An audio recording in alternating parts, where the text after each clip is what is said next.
ನಮಸ್ಕಾರ ರೀ ಎಲ್ಲ ಉತ್ತರ ಕರ್ನಾಟಕ ಮಂದಿಗೆ. ನಾ ಬಂದ್ ನೋಡ್ರಿ ಮನಿಗ್ ರೀ ಕನ್ನಡ ಸೊಡೆ ಮೋತಿ ಪೀತಿ ನೋಡ್ಕೊಂಡ್ ಸೀದಾ ನೀರ್ ಕಾಸ್ಲಕ್ ಹಚ್ದ್ರಿ ಗರಂ ಗರಂ ರೀ. ಸ್ವಿಚ್ ಹಚ್ಚಾಕದ್ರಿ ಸೀದಾ ಈಗ ಬಟನ್ ಆನ್ ಮಾಡಕ್ದ ನೋಡ್ರಿ. ಮೈ ಕೈ ಎಲ್ಲ ನೆಲತಿತ್ರಿ, ಸ್ವಲ್ಪ ಗಾದಿ ಮುಕ್ಕೊಂಡ್ರಿ ಹಾಯ್ ಅಂತರಿ ಮೈ ಎಲ್ಲ ಅಂತಾರ ಹೊಳಾಡ್ದ್ರಿ ಹಂಗೆ ರೀ. ಇವತ್ತಿತ್ತು ನೋಡ್ರಿ ಮನೆಗೆ ಸ್ಪೆಷಲ್ ಟಮಾಟ ಪಲ್ಯ ರೀ. ನಮ್ಮ ಅಮ್ಮ್ಯಾರ ರೀ ಏನ್ ಅಂಜಿಕಿಲ್ದಂಗ ರೀ ಕರ್ ಕೊಯ್ದಾಕ್ಲತ್ತಾರ ರೀ ಟಮಾಟ ರೀ. ಏನಂದೆ ಇನ್ನೊಂದ್ಸಲ ಹೇಳ. ಫೋನ್ ಉಡ್ಲತ್ತ ನೋಡ್ರಿ ನಮ್ಮ ಮಮ್ಮಿ ಟಮಾಟ ಪಲ್ಯ ರೀ ಮಿಕ್ಸರ್ ಮಾಡಕ್ಕೆ ರೀ ಫುಲ್ ಗಿರ್ ಗಿರ್ ಗಿರ್ ಅಂತ ಹ್ಯಾ ಮಾಡತ್ತ ನೋಡ್ರಿ ಕಸೋಟ್ ಹಚ್ಚೊಳಗ್ರಿ. ಜಿಂಗ ಲಕ ಲಕ ಲಕ ಎಲ್ಲ ಏನ್ ಮಾಡ್ತಿದ್ರಾ? ನಾ ಬಂದ್ ನೋಡ್ರಿ ಗರಂ ಗರಂ ನೀರಿನ ಮೈ ತೊಳಕಲಕ್ರಿ ಫುಲ್ ಗರಂ ಕಾಯ್ದೀವ್ರಿ ಫುಲ್ ಕರೆಂಟ್ ಮುಗಿತಲ್ರಿ ಅದ್ರ ಸಲಕ್ಕೆ ಆ ಬಂದ್ ನೋಡ್ರಿ ಫ್ರೆಶ್ ಆಗ್ಲಕ್ ಮತ್ ಕನ್ನಡಿ ಮುಂದ್ರಿ ಮೈ ತೊಳ್ಕೊಂಡ್ರಿ ಸೀದಾ ಮತ್ ಗಂಧ ಇಲ್ದೆ ನಡೆಯಲ್ರಿ ನಮಗ್ ಹಣಿಮ್ಯಾಗ್ರಿ. ಮತ್ ಸ್ವಲ್ಪ ಕೂಕ ಹಚ್ಕೊಂಡ್ರಿ ಮತ್ ಹಂಗೆ ಸ್ವಲ್ಪ ನಗು ಬಂತ್ರಿ ಕ್ಯಾಂಬಕ್ ನೋಡ್ರಿ.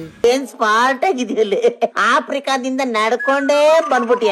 ಶಿವ ಶಿವ ಅನ್ಕೋತ ಪೂಜೆ ಮಾಡಿದ್ರಿ ಮನ್ಯಾಗ್ರಿ. ಸ್ವಲ್ಪ ಸಮಾಧಾನ ಐತ್ ನೋಡ್ರಿ ಪೂಜೆ ಮಾಡ್ರಿ. ಅದು ಒಂದು ಅಲಕ್ಕಿ ಇರ್ತ ನೋಡ್ರಿ. ನಾನ್ ನಡ್ದ್ ನೋಡ್ರಿ ನಮ್ ಗಾಡಿ ಬಲ್ರಿ ಸ್ಟಾರ್ಟ್ ಮಾಡದ್ ನೋಡ್ರಿ. ನಾನ್ ನಡ್ದ್ ನೋಡ್ರಿ ಆಂಜನೇಯ ಬಲ್ರಿ. ನಾ ಬಂದ್ರಿ ನಮ್ ಸಿದ್ಧಗಂಗಾ ಹೋಟೆಲ್ಕ್ ರೀ ಎಂಟ್ರಿ ಆದ್ ನೋಡ್ರಿ. ಕಾಯಕವೇ ಕೈಲಾಸ ಅಂದ್ಕೊಂಡ್ ನಾ ಒಳಗ್ ನಡ್ದೆ ನೋಡ್ರಿ ನಮ್ ಹೋಟೆಲ್ ಒಳಗ್ರಿ. ಮತ್ತೆ ಸಿಗೋಣ ಮುಂದಿನ ವಿಡಿಯೋದಲ್ಲಿ.